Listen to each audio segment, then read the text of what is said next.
जो एक दीवार की तरह खड़ी थी, प्रतिहारों की। उन्हें गुर्जर प्रतिहार भी कहा जाता है। इसका क्या कारण है?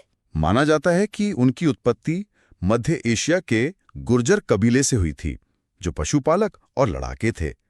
उन्होंने भारत के पश्चिमी हिस्से, खासकर राजस्थान और गुजरात में अपनी शक्ति स्थापित की। उनका सबसे बड़ा और शुरुआती योगदान था पश्चिम से होने वाले अरब आक्रमणों को रोकना।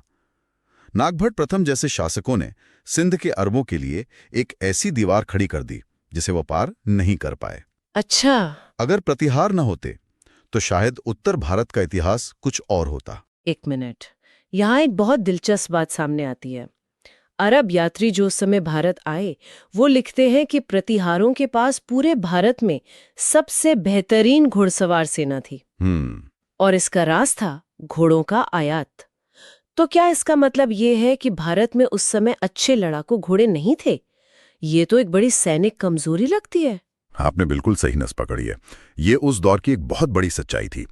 भारत में अच्छी नस्ल के घोड़े नहीं होते थे, इसलिए मध्य एशिया और अरब से घोड़ों का आयात व्यापार का एक बहुत बड़ा हिस्सा था।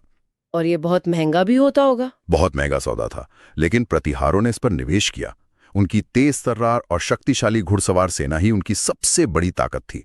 इसी ताकत के बल पर इस वंश के सबसे महान शासक राजा भोज ने लगभग 836 ईस्वी में कन्नौज पर कब्जा कर लिया। अच्छा, तो आखिरकार प्रतिहारों ने कन्नौज जीत लिया? हाँ, और उसे लगभग एक सदी तक प्रतिहारों की राजधानी बनाए रखा।